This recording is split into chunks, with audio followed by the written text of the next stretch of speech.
Hello, welcome to the next session of Shakespeare, Race and Pedagogy. This is Publishing, Writing and Teaching with Dr. Sarah Olive and Dr. Gill Woods. Our first speaker will be Dr. Sarah Olive, who is a senior lecturer at the University of York. Sarah published her monograph, Shakespeare Valued Education, Policy and Practice, 1989 to 2009, in 2015, and is the lead author of a book called Shakespeare in East Asian Education, forthcoming with Palgrave. In 2011, she became the founding editor of the British Shakespeare Association's Teaching Shakespeare, freely available cross-sector magazine for Shakespeare educators internationally. So Sarah's going to start us off, followed by Gill shortly. Thank you.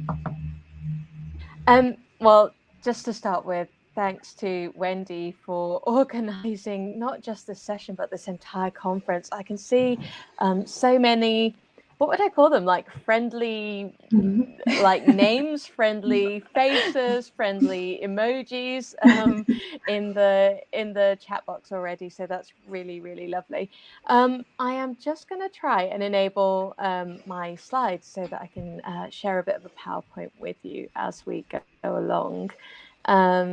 So do bear with me for a minute. Are you able to see things? Yes, it should be coming up now. There we go. Okay, super. And I just want to check one more thing whilst I've got Wendy unmuted. When I move, does it move with me? Yes. Perfect. Yes, we can do that. Fantastic. Oh, thank you so much. Okay. So what am I doing today? Well, really, I'm giving a quick overview of teaching Shakespeare. Wendy really kindly and generously introduced some of my work on that. I guess maybe there's a couple of questions that I should address briefly. I'll address them kind of briefly because I've noticed that the curator of the Women in Shakespeare podcast, Dr. Varsha Panchwani from New York University in London, is on here.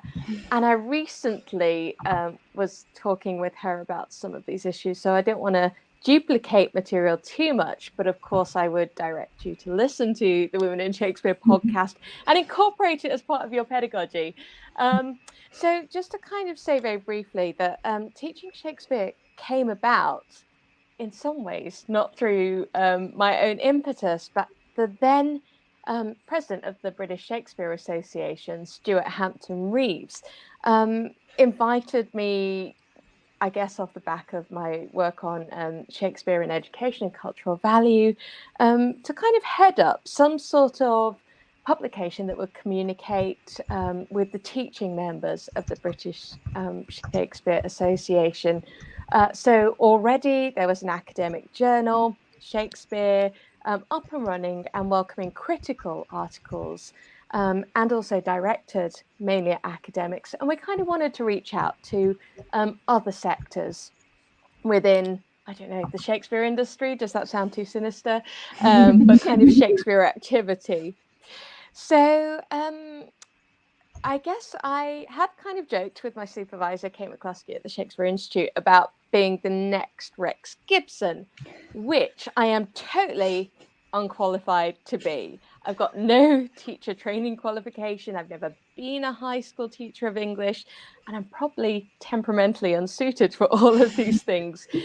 However, I did want to design, I wanted to acknowledge, I wanted to build on Rex Gibson, on Shakespeare in schools, and the wonderful model for the hugely influential Shakespeare and Education project that he put out there, I guess in the kind of early 90s through to the early 2000s when Rex sadly passed away. Countless teachers, particularly those I've encountered, for example, on the MA Shakespeare in Education at the Shakespeare Institute, have told me that they still use Rex Gibson's work and that he's maybe their first point of contact for things like active methods approaches to Shakespeare, might be the editions that they prefer to use in the classroom, the Cambridge School Shakespeare editions. So clearly he casts a long shadow, but I wanted to do some things that he wasn't able to do with Shakespeare in schools. So I wanted to be more international. I wanted to use the better technologies and wider networks that we have supported by internationalization drives at universities, and also to include more English as an additional language voices, and to better represent teachers and students who are people of colour. In terms of why a magazine, as I've said, there are lots of journals already out there in Shakespeare Studies land. I wanted greater flexibility and also fun in the format. I think it's maybe important to own when we do something because it's kind of fun. We had a graphic designer who was a friend of a friend of a friend, who actually works on Jacqueline Wilson's stuff. I'm not sure if I'm really allowed to say that, but she also works with Penguin doing children's publishing. And it was kind of also informed by my own enjoyment of Sunday Supplement and things like Oprah Magazine and Stylist Magazine. I love those layouts. And kind of not just an aesthetic appeal. What I loved about them was the potential accessibility for educators from across sectors to read and contribute to something that isn't asking you for a 4,000 to 6,000 word journal article. And also in terms of reading the articles or the issues, teachers have limited time. Frankly, academics have limited time, maybe not to such a great extent, but thinking about my own practice, it's really rare that I get to sit down with an entire issue of a journal and read it from cover to cover. I tend to be much more strategic. It tends to be that I've searched for a particular article that I need for a particular piece of writing I'm doing. School and university, frankly, don't provide the time for this. And we tend to dip into academic research very pragmatically. So I was kind of thinking that little bursts or hits of inspirational ideas and resources, rather than something that might feel daunting either to write or to read, might be the way to go. So you can find Teaching Shakespeare freely available online. You don't need to be a member of the British Shakespeare Association, although that has its benefits. I did a bit of number crunching here that I'm maybe not going to read out all these numbers, partly because I'm not very fond of maths, but partly because I believe that Wendy will circulate the materials with you later, so that if you're absolutely desperate to know the exact number of hits that we've had from a particular country, you can maybe go away and look at that later. We do have a small print run. It used to be for sale in the Shakespeare Birthplace Trust shop. But apparently issues kept walking away without going via the till. So they kind of got a little fed up of handling this kind of very sort of popular but not profitable magazine. So what I do now is to mainly use them as a kind of like a flyer, right, or a business card. They're great to give away at events and at conferences, particularly when I'm inviting people to contribute to the magazine. The good thing for everyone listening to know is that they're published under Creative Commons no derivatives licensing. You can like download them, photocopy them, print them, and distribute them as widely as you like. There's no issue with that. We're not particularly interested in kind of hogging this and it isn't making any profit.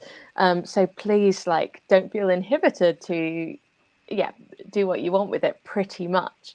It's archived physically at the Shakespeare Institute Library. Digitally, the British Library keeps it, given that it's a copyright library. And it's also in scholarly databases, which has, I think, been a big help for us when World Shakespeare Bibliography and Scopus approached us and said, can we include you? Yes. In terms of how often we come out, sometimes it's twice a year, sometimes it's 3 issues a year. It's really, in a way, led by the amount of content that we receive. And pretty much as soon as I've got enough content to send an issue off to the graphic designer, it will go. I think that's probably all I need to say on that slide. In a little more depth, each issue is made up of short articles, so they're usually no more than 2,000 words, and that can be a problem for some people. It's a real turn-off for some people who don't want to condense their research into such a short form, and that's understandable. I guess I don't feel too bad about that because there are so many options for you to publish, like 4,000 words and upwards in an academic journal. The other thing, apart from just accepting proposals or articles that people send me into my email address, sarah.olive@york.ac.uk, I'll sometimes commission articles. So maybe if I've seen someone speak at an event or a conference, or I've been at a panel, I might kind of ask whether they would contribute that. And we also get guest editors of themed issues who might suggest a topic. So, for example, teaching Shakespeare in Japan or teaching Shakespeare during COVID, which I'm kind of taking the punchline away from my own presentation here, but we'll come back to that later. We publish a broad range of article types. So this is something that I said earlier about kind of fun and flexibility. There can be listings of events and resources and publications. I contribute an editorial when there's space, but I try not to kind of hog that spot if other people have got things they want to be saying. And our guest editors would usually do an editorial just to orient people into the particular theme. We've got Vox Pops with teachers and students of Shakespeare, lesson plans, reflections on lesson plans, like how they worked, what someone would change the next time around. We've got reviews of resources or performances, sometimes some annotated bibliographies on particular topics like teaching Shakespeare through performance. Publishers sometimes contribute showcases of their resources. And we have interviews with leading Shakespeare practitioners. So, for example, I think it was the very first issue. We were really lucky through James Stredder, who a lot of you will know as a drama methods and practical methods author, was able to get an interview with Cis Berry from the Royal Shakespeare Company. So that's a very special issue now. We also had a colouring activity once, which produced a massive Marmite effect. We had some people railing against this, and how can you possibly include something that doesn't involve using Shakespeare's language? Well, you know, it did cover the expense of the printing and the graphic design for the issue. Sometimes we do need to make slightly pragmatic decisions in that way. So that was quite interesting to kind of experience that sometimes there would be massive kickback about particular activities or features. I think that's really the only instance that I can think of where we've had that. Just in terms of talking you through the content of the issues so far, because we're about to be on the 20th issue that should come out later this month. It's currently with the designer. But this kind of slide is really a digest by me of kind of what's hot and what's not in teaching Shakespeare. So popular plays that keep getting written about time and time again are Othello, The Tempest, Romeo and Juliet, Dream, Merchant of Venice, and Twelfth Night. Maybe not surprising when we think about the exam boards. I think the thing that surprised me was the amount of times people write about teaching the histories or resources for teaching the histories. Although I did note that was mainly coming from international contributors, perhaps working in higher education rather than schools. But I am quite proud to say that the range is fairly diverse of plays. So teaching Measure for Measure, teaching Titus Andronicus, and I think Titus might have been like a school that was teaching it, are included.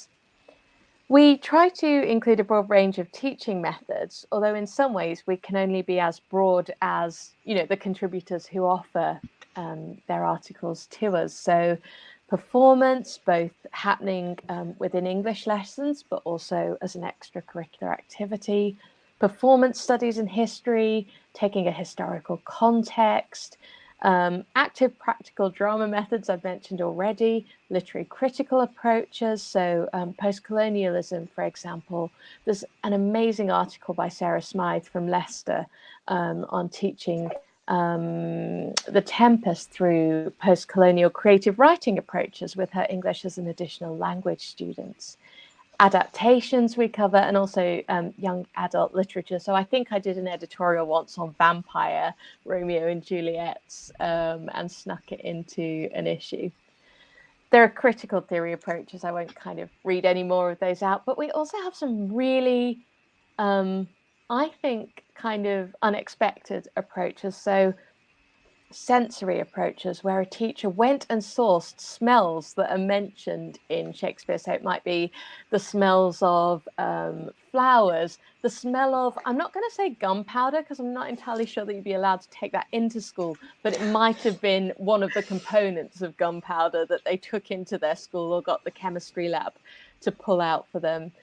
Musical approaches, karaoke Shakespeare, and Shakespeare for citizenship education I think that was in Japan. We cross many different formal educational sectors. I guess I kind of skewed things slightly to higher education, way more than Rex Gibson would have. But we also have school, primary and secondary teachers writing in, and actually a fair few contributions from theatre practitioners or theatre companies about their work with children and young people. And another thing that I've really been pleased about is the kind of broad range of students that we consider teaching Shakespeare to, or kind of consider ways of teaching Shakespeare to. So these include students in active training, lifelong learners, prisoners and young offenders. I've mentioned students with English as an additional language already, but also there's a fair amount of articles on SEN, special educational needs, and physical impairments as well. Okay, I know that I'm going to run out of time with this, so I'm just going to say that we reach many different countries internationally. The articles are predominantly by female contributors. That might reflect the dominant role of women in various education sectors. And I've kind of made a note to myself there, really, that in terms of gender, these are self-identified genders in people's bio notes. And I think I might do some work on our author guidelines to say, if you'd like to use multiple pronouns, if you'd like to use non-binary pronouns or to foreground your non-binary identity, that's very welcome as well. I think that's maybe something we've not been strong enough at doing so far. Okay, in terms of our readers, I don't know that I really need to talk about these figures, but I've just flagged up, if you want to go back to these slides later, maybe some of our most popular issues. If you've never dipped your toe into teaching Shakespeare so far, maybe you'd like to start with one of those. And apart from the internationality of our contributors, we do have, I'm really pleased with the internationality of our readers, but we're always looking to expand that, of course. So I know that this is a session on writing and publishing as well. So I want to end with two slides that are about what next. What next for teaching Shakespeare and what next for you? Well, first of all, watch out for coverage of Shakespeare, race and pedagogy in a future issue, because Wendy's kindly offered to make sure that some of the activity over these few days this next week gets digested and preserved and recorded and disseminated for readers of the magazine. Then our next issue, maybe sometime in the summer, will be from Dr. Ronan Hatfull at Warwick University, who's guest editing an issue on teaching Shakespeare during the pandemic, which hopefully will be useful outside of the pandemic in terms of the methods for digital Shakespeare, online Shakespeare, and reflections about how to go forwards and keep getting better and stronger with that. Also, insert your publication here. I've given you some suggestions here, like if you've got an education dissertation that you wrote or is slightly languishing or that you will be writing, if you've got an essay that you did for like a Shakespeare and pedagogy module, if you're a teacher who's had to write about your experiences and your handling of Shakespeare for promotion or professional accreditation or for the school newsletter or whatever, you might want to be strategic and think, look, I've done this work. How can I get credit for it? How can I share it with a wider audience? Can I recycle it, but maybe tailoring it to a kind of general readership of teaching Shakespeare? We'd really welcome that, like ways for you to get work that you've done out to a more public domain. And the other thing you could do is, if you have their permission, perhaps you want to share examples of student work and maybe discuss the kind of project, the teaching and the assessment that you were doing around that. I've included a link to our guidelines for authors and guest editors in case you're interested, but you're not really sure where to start. The other thing you can always do is to drop me an email about that. And then my very last slide is just a quick reflection on publishing on Shakespeare in education elsewhere. I have to be honest, it isn't always the easiest thing. So it's important to find out what Shakespeare journals publish education-related materials and whether they publish critical pieces only, or whether they're also open to you suggesting resources and reviews or doing an annotated bibliography of a particular Shakespeare in education topic. I feel a slight traitor for saying this, but BSA Shakespeare, for example, has a blanket ban on publishing pieces about education, and they will contact me and get me to advise authors about whether they could contribute to teaching Shakespeare, or if it's a longer piece, I might suggest other places that they can get their work to appear. However, on a kind of plus side, Shakespeare Survey has published pieces on education previously, Shakespeare Quarterly, I think Shakespeare Bulletin as well, and others of you might be aware and might be able to kind of note this in the chat if you've published on Shakespeare in education in a scholarly journal. The other thing I'd suggest is to widen out the field a little bit. So try educational research journals, the British Educational Research Journal, the Oxford Review of Education. Try theatre journals like the Drama Review, which comes out of North America, teaching association journals like Use of English, English in Education, and interdisciplinary journals like Palgrave, Humanities and Social Sciences. I know that these are really Anglo-centric examples, and my apologies for these, but I am aware that equivalent organizations in Japan, Taiwan, Korea, and so on have their own journals, their own outlets, and sometimes, fantastically, these are bilingual. So many of the Japanese education journals or Shakespeare journals are published with articles in both languages, or both Japanese and English. The other thing you could do is to review things like theatre, including digital events. So maybe there's some Shakespeare for children that you're watching because it's half term and you've got bored children at home. Maybe you'd like to review that and get it out to something like Reviewing Shakespeare or Cahiers Elizabethan. Maybe you'd like to review books, resources for teaching Shakespeare, like James Stredder's North Face of Shakespeare, for example, or podcasts. And I've sneakily got in another mention of women and Shakespeare here too. And I'll end on that note. Thank you so much, Sarah. I will be sharing more links and things. I did put the link for the magazine in the chat box as well. Fantastic, so much to think about, and I'm looking forward to, as you say, digesting this week and writing about it as well. Okay, so our next guest speaker is the wonderful Dr. Gill Woods, who is a reader in Renaissance literature and theatre at Birkbeck, University of London. She's the author of Shakespeare's Unreformed Fictions, that's published with Oxford University Press, joint winner of the Shakespeare Globes Book Award. Also, Romeo and Juliet, A Reader's Guide to Essential Criticism, published with Palgrave, and numerous articles about Renaissance drama. In December 2017, her co-edited collection, Stage Directions and Shakespeare in Theatre, was published by Bloomsbury Arden.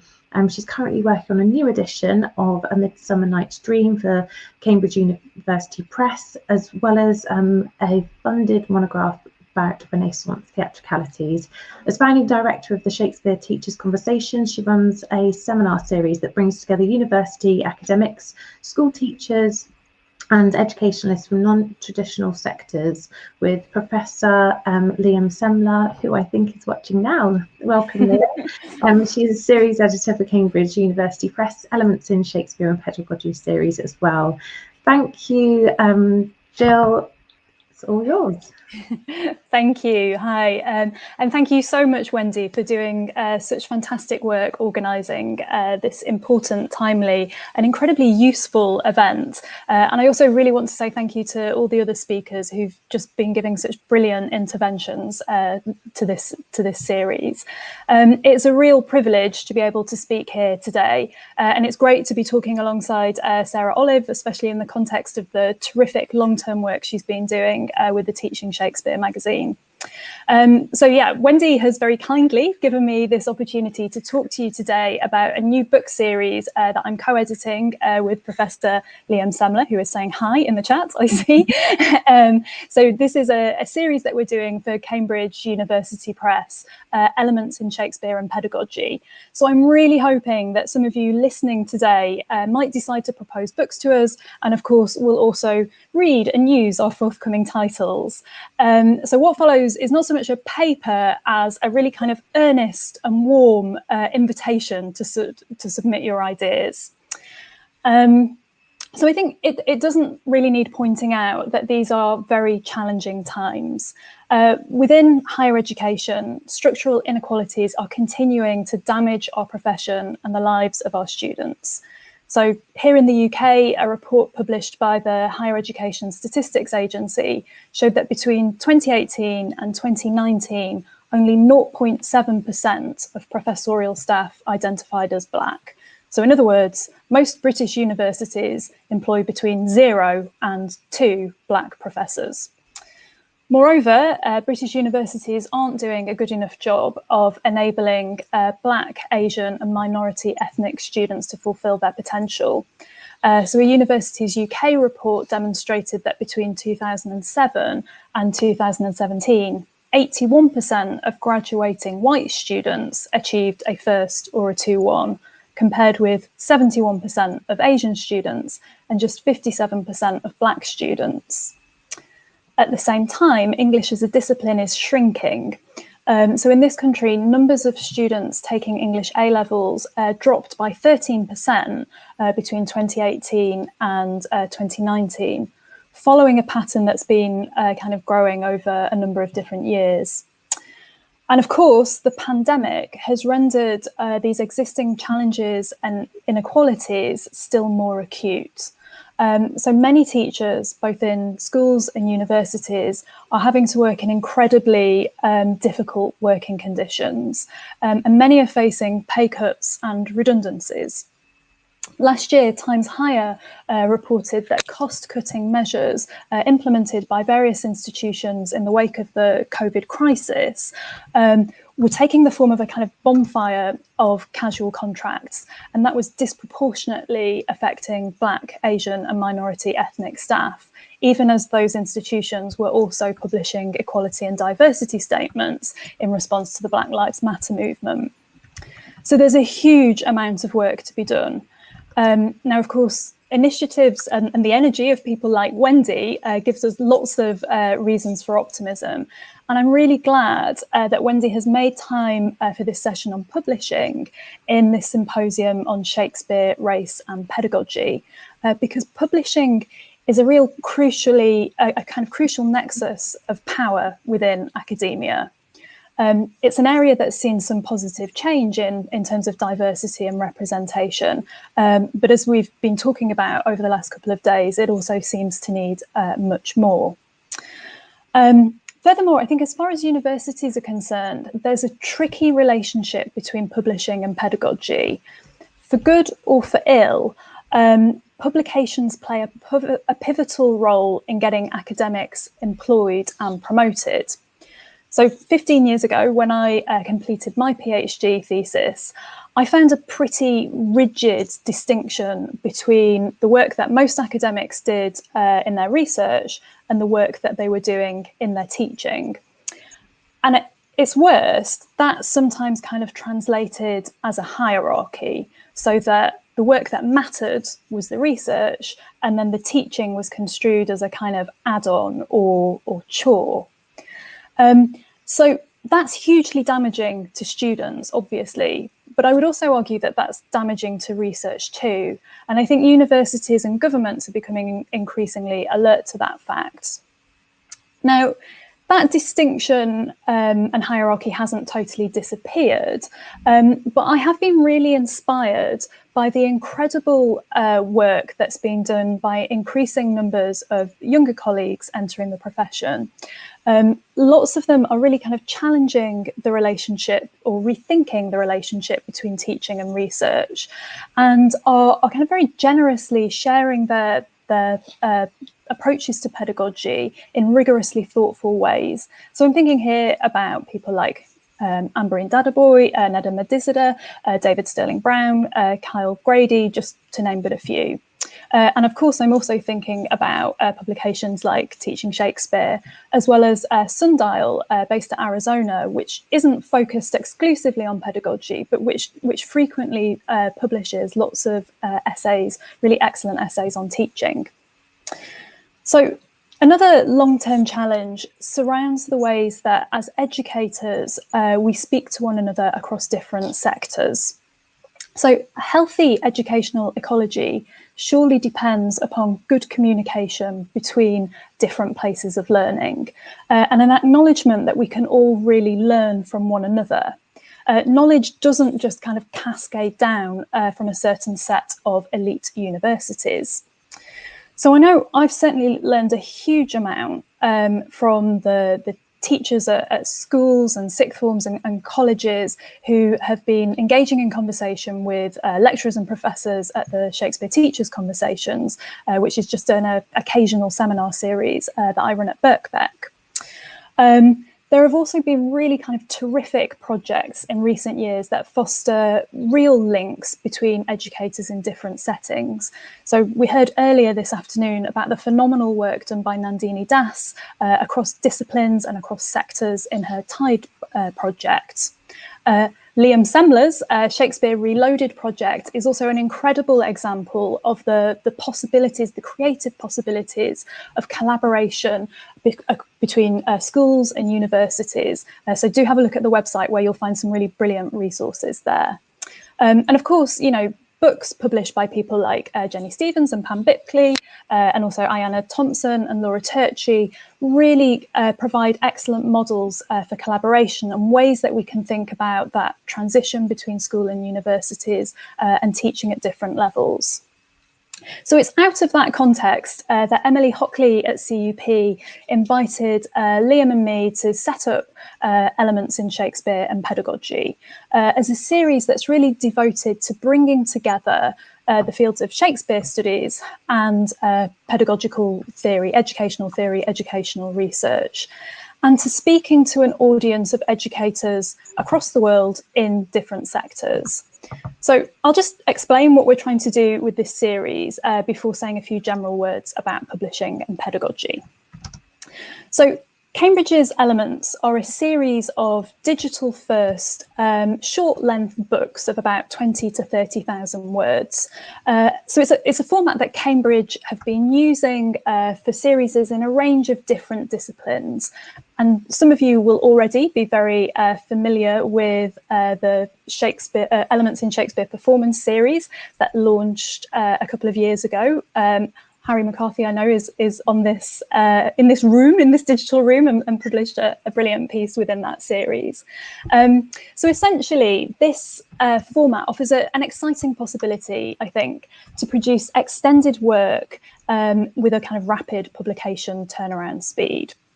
So at 30,000 words long, the scope of each element is a lot fuller than you would find in a traditional academic essay or book chapter.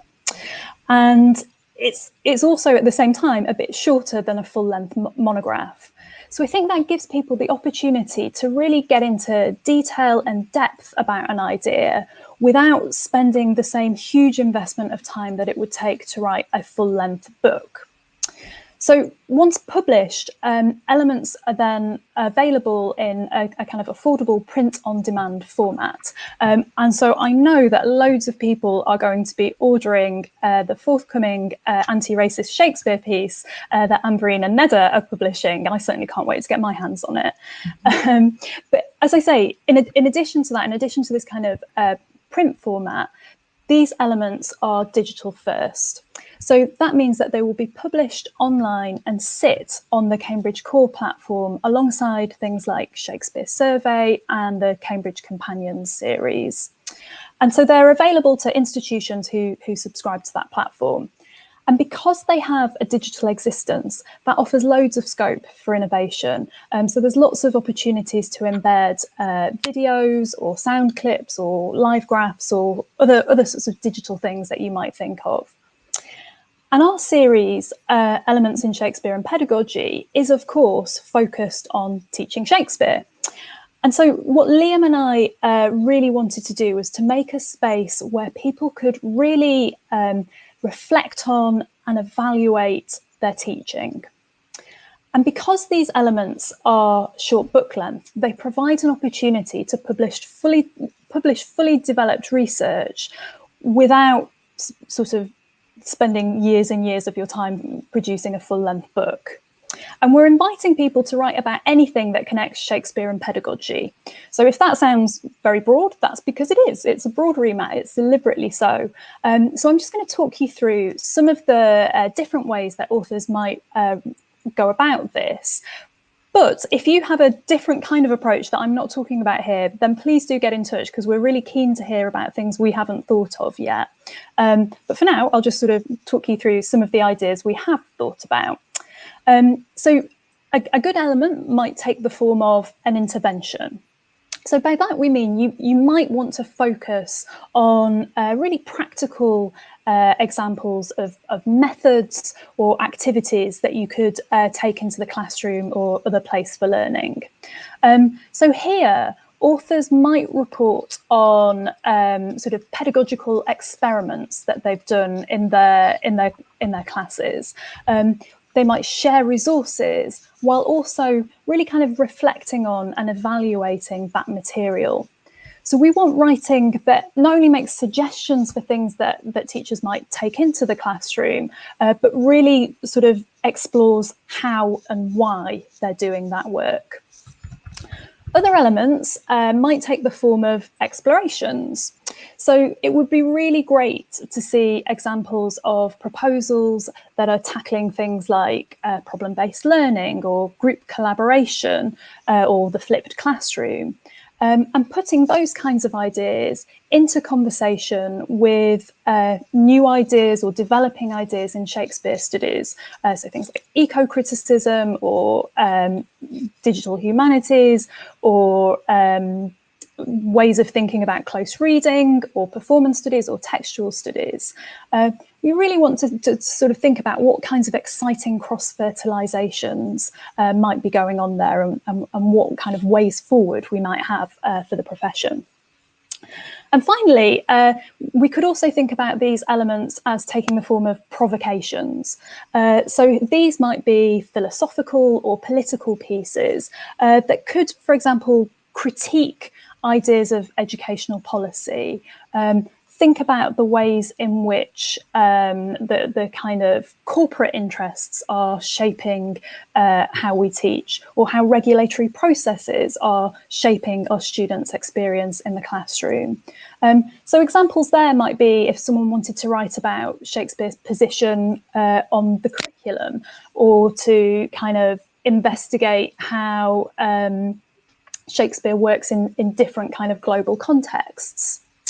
So just to give you a few examples of exciting topics that we have forthcoming, current titles under contract include Anti-Racist Shakespeare, of course, and also Shakespeare in the Inclusive Classroom. We've got pieces coming up on digital issues such as Shakespeare and virtual reality, or excitingly, given that Varsha is also on this call, we have podcasts and gender in Shakespeare pedagogy. So that's Varsha really thinking through the brilliant work she's doing with her podcasts. We've also got a piece coming up on teaching Shakespeare with interactive editions, as well as various pieces on environment, embodiment, performance.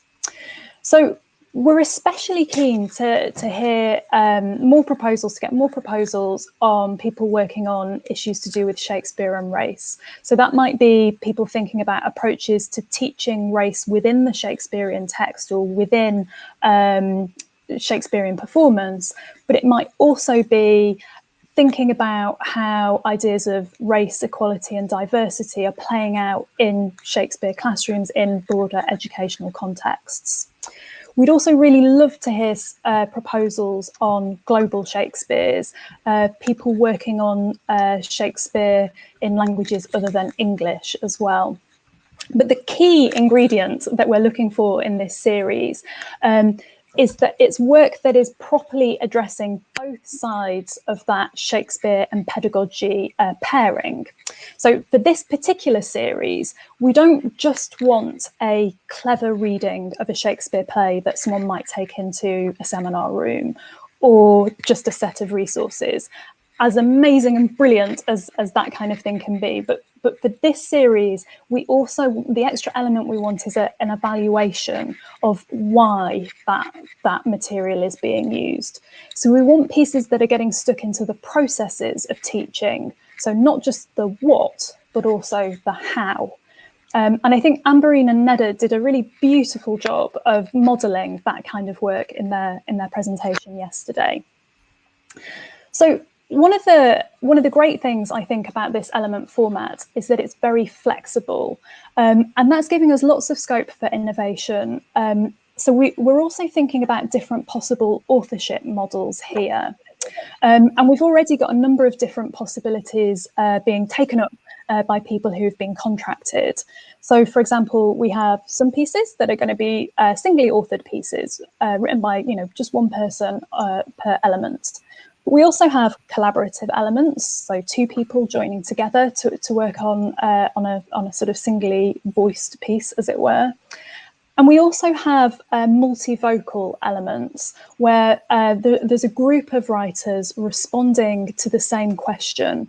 So in a way, I suppose it looks a bit like a collection of essays, but I think it's much more integrated than is often the case in the kind of the traditional critical anthology. So it's really writers responding to one another, building on one another's work, a really kind of integrated investigation of one particular Shakespearean pedagogical question.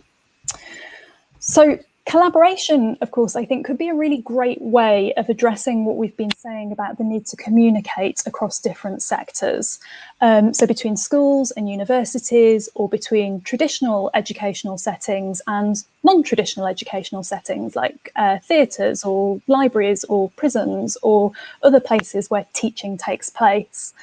So we'd really love to receive proposals from lecturers working with school teachers or other kinds of practitioners.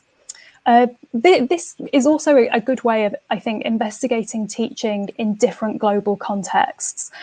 So collaboration here might be a really brilliant way of working internationally.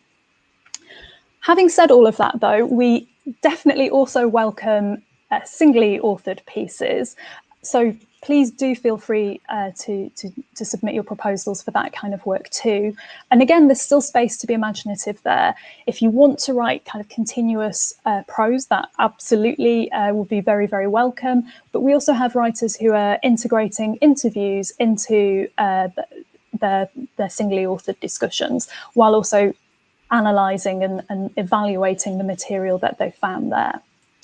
So if you are interested in writing an element for this series, please do get in touch with either or both Liam and me, and Wendy will share our email addresses after this session to make sure you've all got them.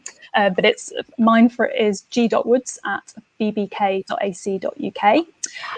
We'd be really happy to send you the proposal form. So what happens is, if you email us, tell us a little bit about yourself, about the context in which you're teaching and the idea that you'd like to work on, we can then share with you the proposal form. But we're also really happy to help you before you submit the formal proposal. So we're really kind of keen to work with authors and to make this a constructive process for everybody.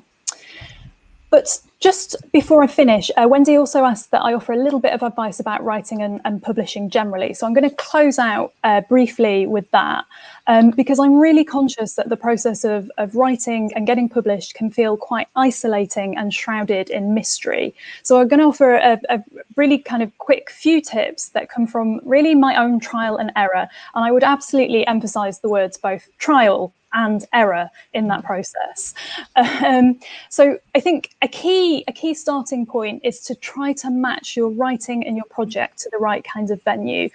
And I'm not going to go into loads of detail there, because I think Sarah gave really brilliant examples of the different places you might place pedagogical work. So the only thing I'd really add to that is to sort of say, do your research and get a sense of what each different kind of publication wants, and make sure you're kind of matching your piece to the venue. Have a clear sense of your audience and the objectives of a given journal.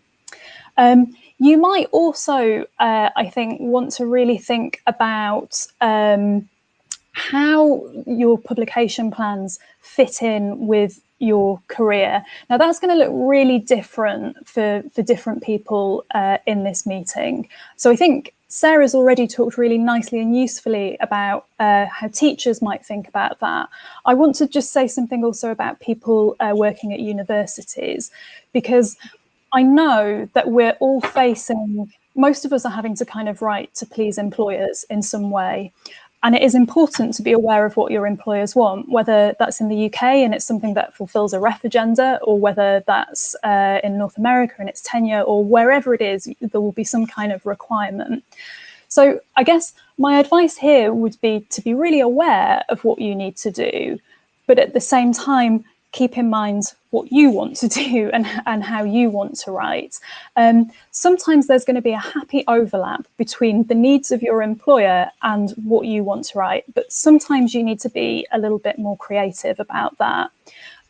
So with that in mind, I just want to sort of, something I found helpful is to think in terms of satellite projects, so that if you have to write your big monograph to get a job, you might also think about the kind of the overspill that comes from that, the unanswered questions and the kinds of pieces that might generate.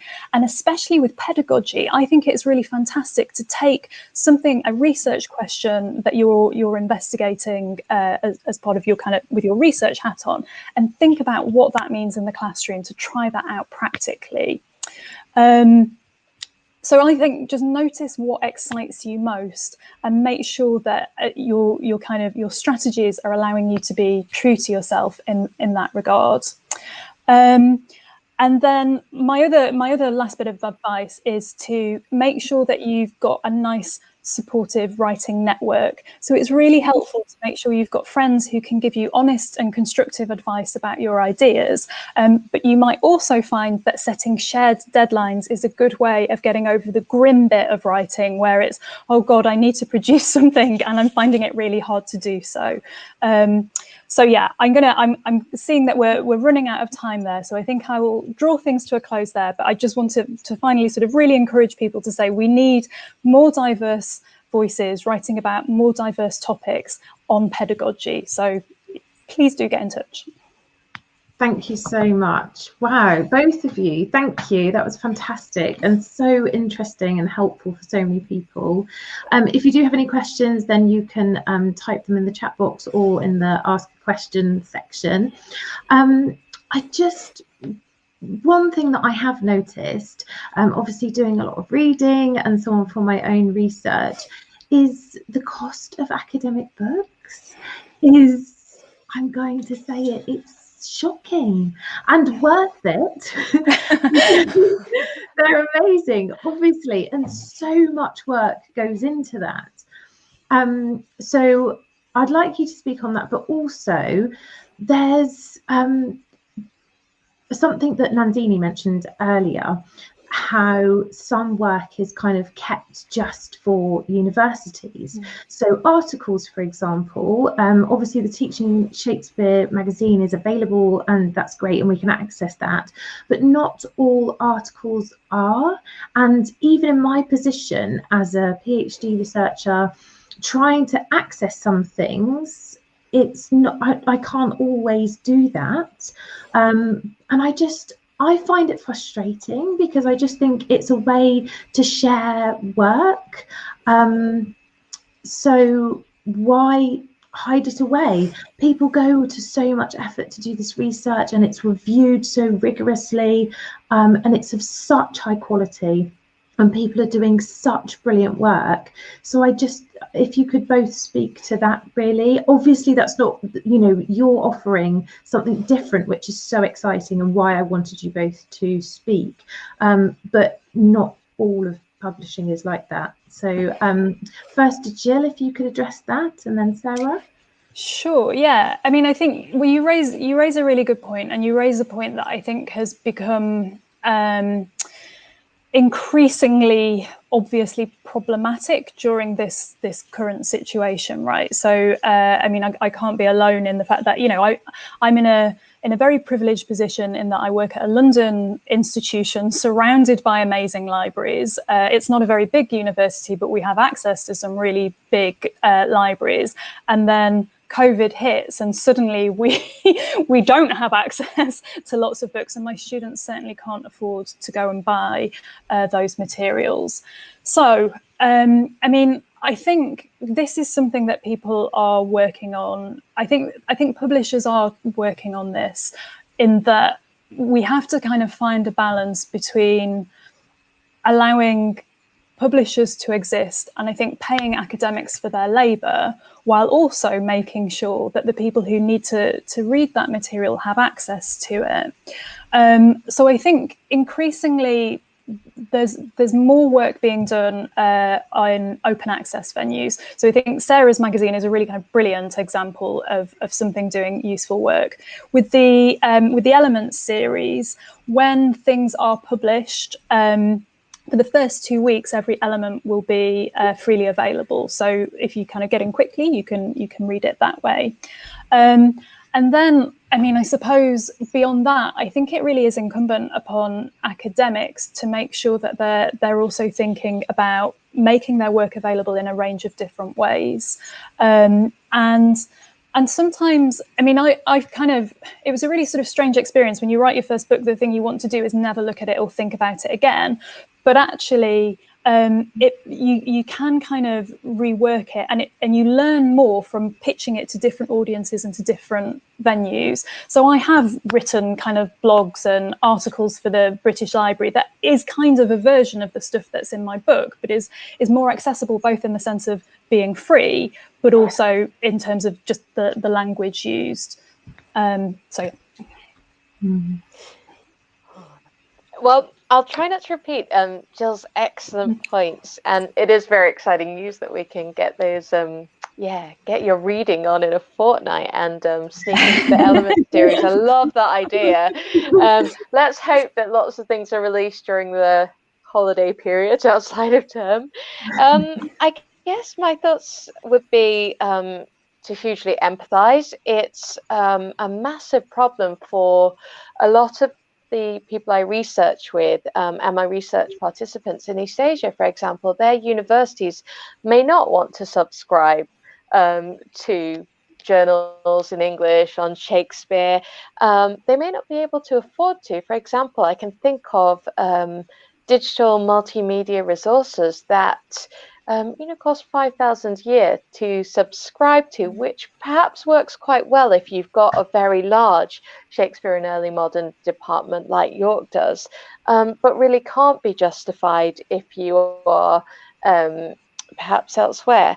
And I guess I was thinking then about journals, which make things freely available, but the way that the cost can then get displaced onto, for example, the researcher to pay for their article to be published, although I'm aware that many journals find ways to waive fees for early career researchers who are not well represented in the publication already. So there are some, I guess if you're struggling, for example, looking out for those opportunities, or writing to editors and saying, I can't afford to pay your whatever fee it is to publish with you, here's why, might you be interested in it anyway? Would you be able to waive this? Perhaps I could do a bit of reviewing for you, those sorts of things.